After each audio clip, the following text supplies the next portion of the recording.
ভালো মেয়ে ঠিক কাকে বলে জানো? ভালো ছেলে মানে কি? তুমিও বলবে সহজ প্রশ্ন, মাপকাঠি একটি। যে মেয়ে পেয়েছি অঙ্কে 100, যে ছেলে ভূগোলে সেরা, তারাই তো ভালো। সবাই বলছে হীরের টুকরো এরা। কাগজে ওদের ছবি ছাপা হয়, টিভিতে দেখায় মুখ। ওদের জন্যে আমারও তো ভাই আনন্দে ভরে বুক।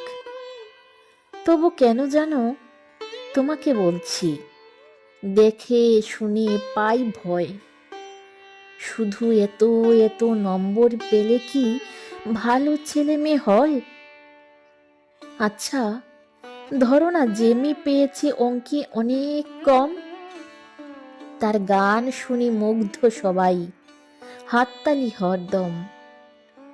ওই যে ছেলেটা পাশ করে গেছে একেবারেও টেনে টুনে, বলতে কি ভাই আমরা অবাক ওর আবৃত্তি শুনে।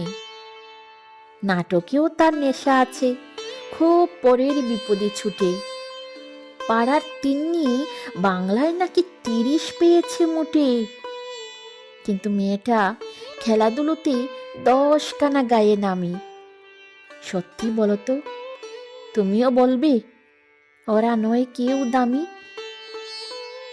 চাই যে অনেক ইঞ্জিনিয়ার, চাই আরো ডাক্তার, পাশাপাশি চাই শিল্পী, খেলুড়ে, স্নেহময়ী সিস্টার। কম নম্বর পাওয়া ছেলেটাই কারিগর বলি আজ। দেশটা গড়তে তার হাতে দেখো কত দরকারি কাজ। পরের দুঃখে কাতর যে মেয়ে মুখটি করেছে কালো, কম নম্বর পেয়েছে বলে কি বলবে না ওকে ভালো? অভাবের টানে কলেজে পড়েনি, ছোট দরমার বাড়ি, তবুও ছেলেটা বাবা মাকে দেখি ভাড়াটে চালায় গাড়ি। তাই বলছি কি, শুধু নম্বরে হয় নাকি মাপকাঠি? ভালো ছেলে মেয়ে বলতে কি ভাই, মানুষ চাইছি খাঁটি।